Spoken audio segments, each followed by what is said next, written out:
Part 1 માં સંગઠકતાની વ્યાખ્યા અને એના પ્રકારો જોયા હતા। એના પ્રકારમાં જે પહેલો પ્રકાર હતો બંધારણીય સંગઠકતા।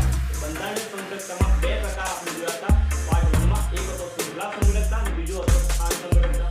હવે પછીનો જે ત્રીજો પ્રકાર જે છે ક્રિયાશીલ સમૂહ સંગઠકતા। તો ક્રિયાશીલ સમૂહ સંગઠકતા સ્ટાર્ટ કરીએ આપણે। તો ક્રિયાશીલ સમૂહ સંગઠકતામાં તો આણ્વીય સૂત્ર સમાન હશે। ક્રિયાશીલ સમૂહ સંગઠકતા છે એમાં આણ્વીય સૂત્ર સમાન હશે।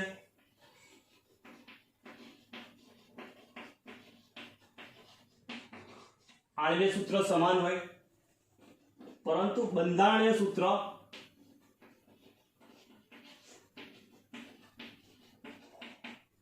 જુદા। બંધારણીય સૂત્ર જુદા હશે। એમાં રહેલો જે ક્રિયાશીલ સમૂહ છે એ પણ જુદો હશે। એમાં રહેલો ક્રિયાશીલ સમૂહ જે છે એ પણ જુદો હશે। તો આણ્વીય સૂત્ર સમાન હોય, બંધારણીય સૂત્ર જુદા હોય અને ક્રિયાશીલ સમૂહ પણ કેવો હોય જુદા હોય તો આપણે એને ક્રિયાશીલ સમૂહ સંગઠકતા કહીશું। તો ક્રિયાશીલ સમૂહ સંગઠકતા છે એ આપણને એક તો આલ્કોહોલ અને ઈથરમાં જોવા મળશે। આલ્કોહોલ અને ઈથર, આલ્કોહોલ અને ઈથરમાં જોવા મળશે। તો આલ્કોહોલ અને ઈથરનું સામાન્ય સૂત્ર જે છે એ થશે CnH2n+2O। આલ્કોહોલ અને ઈથરનું સામાન્ય સૂત્ર છે CnH2n+2O। તો આ જે સૂત્ર છે બંનેનું કેવું સામાન્ય છે, કોમન છે। તો આ બંનેમાં જે આલ્કોહોલ અને ઈથરમાં ક્રિયાશીલ સમૂહ સંગઠકતા જોવા મળશે। આણ્વીય સૂત્ર સમાન અને ક્રિયાશીલ સમૂહ કેવા થાય જુદા જુદા થાય। તો ઉદાહરણ જોઈએ આપણે। તો આલ્કોહોલ છે, આલ્કોહોલમાં લખાશે સપોઝ આણ્વીય સૂત્ર છે C2H6O। C2H6O છે તો આલ્કોહોલ બનાવવો તો CH3CH2OH, બે કાર્બન 3 ને 2 5 ને 6 હાઇડ્રોજન, એક ઓક્સિજન। તો આ થયું આપણું આલ્કોહોલ।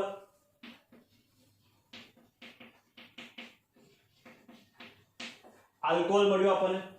આલ્કોહોલ ની જગ્યાએ ઈથર કરવું હોય તો CH3O CH3 તો આ થઈ ગયું ઈથર। આણ્વીય સૂત્ર સમાન છે C2H6O C2H6O, બંનેમાં બે કાર્બન 6 હાઇડ્રોજન, એક ઓક્સિજન। બંનેમાં આણ્વીય સૂત્ર સમાન છે પણ ક્રિયાશીલ સમૂહ અલગ છે। આમાં આલ્કોહોલ છે, આમાં ઈથર છે। તો આને એકબીજાના ક્રિયાશીલ સમૂહ સંગઠક કહેવાશે। આને એકબીજાના ક્રિયાશીલ સમૂહ સંગઠક અને ક્રિયાશીલ સમૂહ સંગઠકતા કહેવાશે। આવું બીજું આપણને જોવા મળશે આલ્ડીહાઇડ અને કીટોનમાં। આલ્ડીહાઇડ અને કીટોનમાં તો આલ્ડીહાઇડ અને કીટોનનું જે સામાન્ય સૂત્ર છે એ છે CnH2nO। આલ્ડીહાઇડ અને કીટોનનું જે સામાન્ય સૂત્ર છે CnH2nO। એમાં ઉદાહરણ જોઈએ આપણે। સપોઝ C3H6O C3H6O તો આપણે આલ્ડીહાઇડ લખવું હોય તો લખાશે CH3CH2 CHO CH3CH2 CHO। Carbon તો 1 2 3 કાર્બન 3 ને 2 5 ને 6 હાઇડ્રોજન, એક ઓક્સિજન। તો આલ્ડીહાઇડ થયું। તો આમાં ક્રિયાશીલ સમૂહ છે આલ્ડીહાઇડ। આલ્ડીહાઇડ છે। હવે કીટોનમાં લખવું હોય તો CH3 COCH3, હાઇડ્રોજન ગણીએ તો 3 ને 3 6, કાર્બન 3, ઓક્સિજન 1। તો આ કીટોન થશે। એટલે આ થયું કીટોન। કીટોન તો કે આણ્વીય સૂત્ર સમાન છે, બંધારણ સૂત્ર જુદા જુદા છે। જે ક્રિયાશીલ સમૂહ છે એ પણ જુદા જુદા છે। આમાં આલ્ડીહાઇડ છે, આમાં કીટોન છે। તો આને ક્રિયાશીલ સમૂહ સંગઠકતા કહીશું। ક્રિયાશીલ સમૂહ સંગઠકતા કહીશું। બીજું ઉદાહરણ જોઈએ આપણે તો એસિડ અને એસ્ટરમાં એસિડ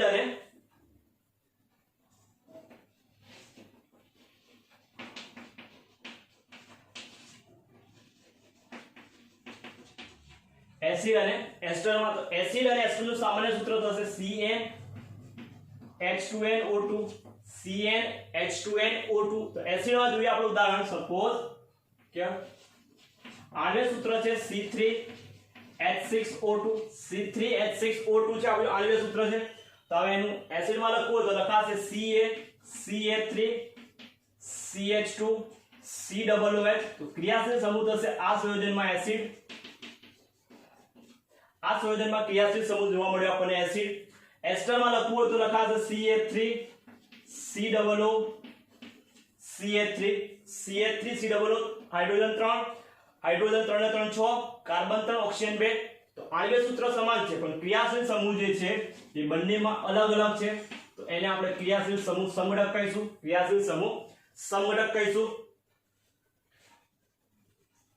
એવી જ રીતે આપણે લખીએ બીજું એસિડ અને એસ્ટરમાં જોવા મળશે એવું સાયનાઇડ અને આઇસોસાયનાઇડ માં ચોથું લખીએ આપણે એસિડ અને સાયનાઇડ અને આઇસોસાયનાઇડ સાયનાઇડ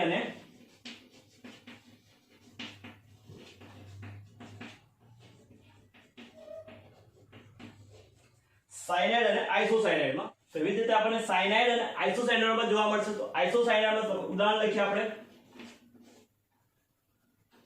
CH3N C2H3N આવું આપણને આણ્વિક સૂત્ર છે C2H3N તો આમાં જોવા મળશે આપણને તો CH3CN તો અને સાયનાઇડ આમાં જે ક્રિયાશીલ સમૂહ છે સાયનાઇડ આપણને જોવા મળશે ક્રિયાશીલ સમૂહ સાયનાઇડ અને આઇસોસાયનાઇડ લખવું તો CH3NC તો ક્રિયાશીલ સમૂહ થઈ જશે આઇસોસાયનાઇડ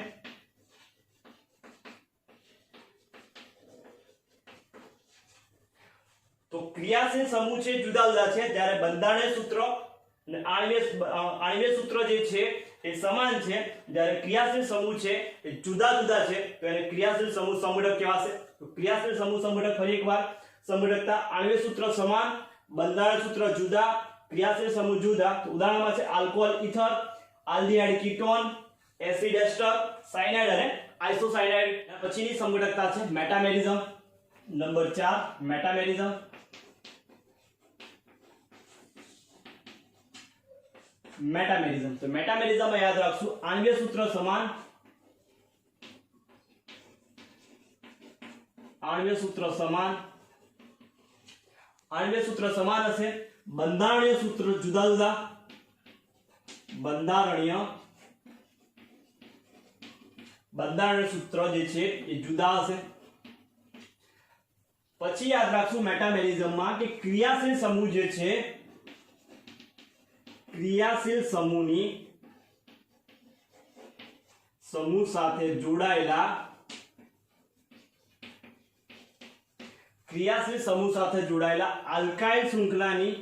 આલ્કાઇલ શૃંખલા જુદી જુદી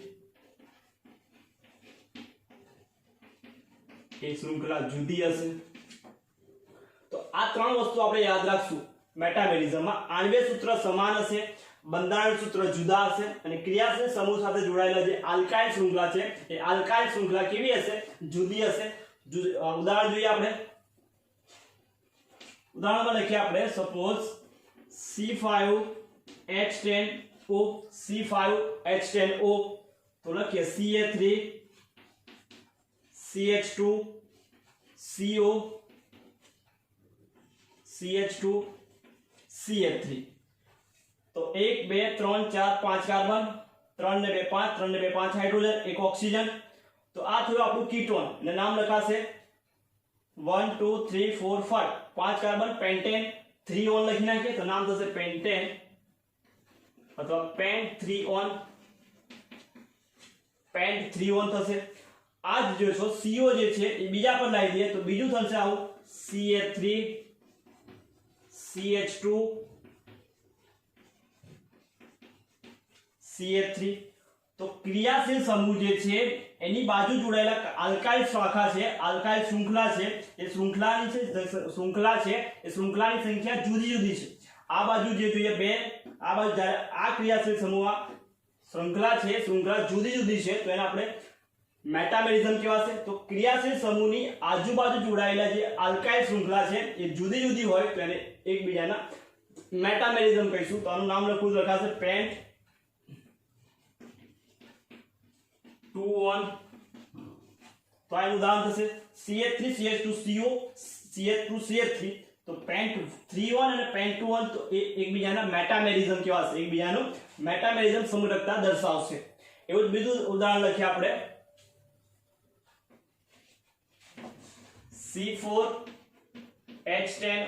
C4H10O તો લખીએ આપણે CH3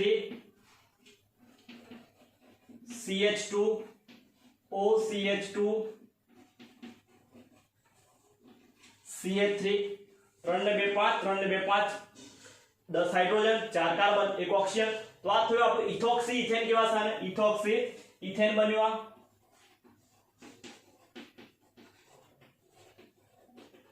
ઇથોક્સી ઇથેન જે છે ઓક્સિજન છે આ બાજુ લઈ જઈએ કે કાર્બન CH2 આ બાજુ લખીએ તો CH3 CH2 CH2O CH3 તો ઈથર છે ઈથરની બંને બાજુ આલ્કાઇલ શૃંખલા કેવી છે જુદી જુદી છે આલ્કાઇલ જે શૃંખલા છે એ જુદી જુદી છે તો આને શું કહેવાશે આને ઓછા પર લખાશે ઓક્સી એટલે લખાશે મિથોક્સી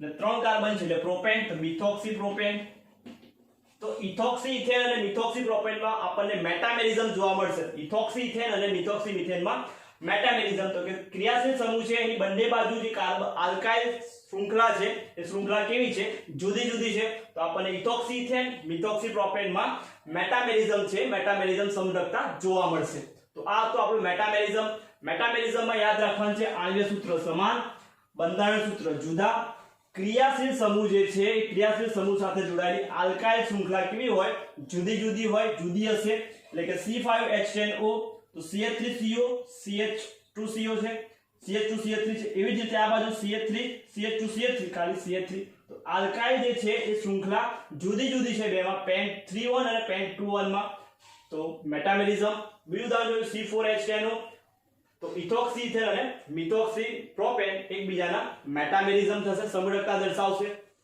તો બંધારણ સમરૂપતામાં છેલ્લો પ્રકાર એટલે કે 5મા નંબરનું છે ટોટોમેરિઝમ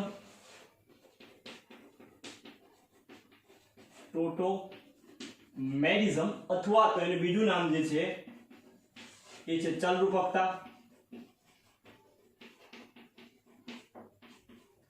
ટોટોમેરિઝમ અથવા તો ચલરૂપકતા જોઈશું આપણે તો ટોટોમેરિઝમમાં આપણે યાદ રાખશું અથવા ચલરૂપકતામાં યાદ રાખશું આણ્વિક સૂત્ર સમાન હશે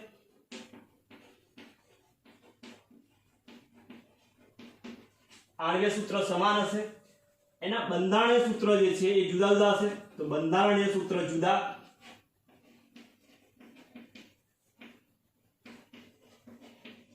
તો કે આણ્વિક સૂત્ર સમાન છે જ્યારે બંધારણીય સૂત્ર જુદા છે એટલે ટોટોમેરિઝમ અથવા ચલરૂપકતા તો કે આલ્ફા કાર્બન પર રહેલો આલ્ફા કાર્બન પરમાણુ પરના હાઇડ્રોજનની ગોઠવણીથી સંયોજન ઉદ્ભવશે જે સંયોજન ઉદ્ભવશે એકબીજાના ગતિશીલમાં છે એટલે આલ્ફા કાર્બન પરના હાઇડ્રોજન પરમાણુની ફેર ગોઠવણી આપણે યાદ રાખશું આલ્ફા હાઇડ્રોજન જે કાર્બન છે એની પર જે હાઇડ્રોજન છે એને આલ્ફા હાઇડ્રોજન પણ કહેવાય તો આલ્ફા હાઇડ્રોજનની ફેર ગોઠવણી થશે એટલા માટે કે આલ્ફા કાર્બન પર હાઇડ્રોજન હોવો જોઈએ મુખ્ય કન્ડિશન અહીં શું થશે શરત તો કે આલ્ફા કાર્બન પર હાઇડ્રોજન હોવો જોઈએ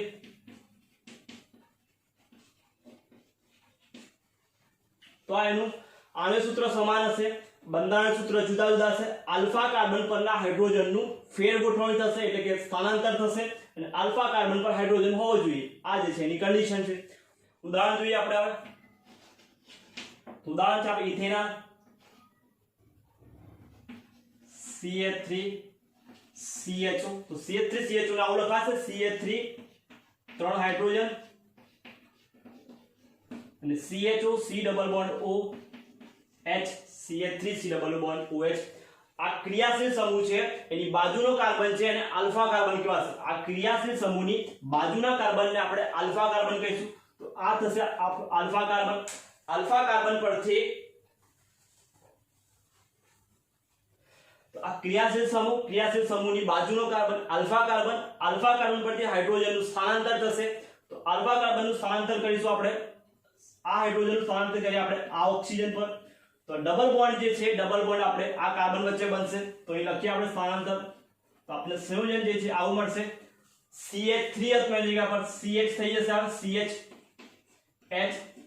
હતું એમાંથી એક હાઇડ્રોજન ઓક્સિજન પર લગાવી દીધો આપણે ડબલ બોન્ડ અથવા તો પહેલા લખીએ C OH H આ કાર્બનની એક બે વેલેન્સી ખૂટે છે તો મૂકી દઈએ ડબલ બોન્ડ તો આ બનશે ઇથેનોલ, ઇથેનોલમાંથી આ થયું આલ્ફા હાઇડ્રોજન સ્થળાંતર થાય તો આને કહેવાશે ટોટોમેરિઝમ. આ થશે આપણું ઇથેનોલ,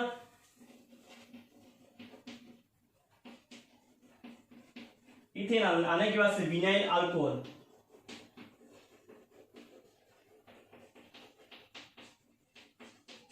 વિનાઇલ આલ્કોહોલ તો આલ્ફા હાઇડ્રોજન ઓક્સિજન પર ગયો, ડબલ બોન્ડ છે કાર્બન વચ્ચે તો આને વિનાઇલ આલ્કોહોલ અને આને ઇથેનોલ. તો આ કહેવાશે પ્રોટોમેરિઝમ અથવા ચલરૂપકતા. એવું જોઈએ બીજું ઉદાહરણ આપણે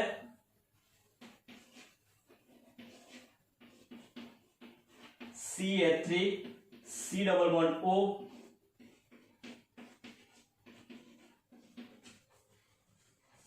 આને કહેવાશે પ્રોપેનોન.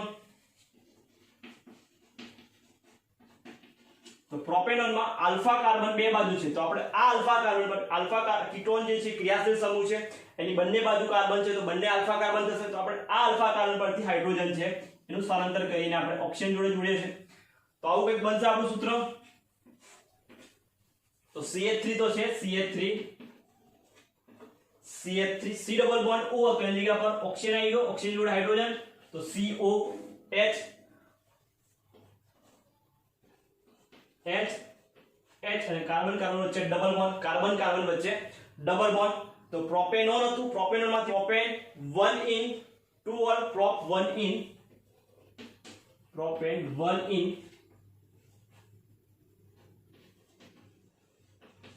2 ol. તો આ જે છે કેવા છે એને ચલરૂપક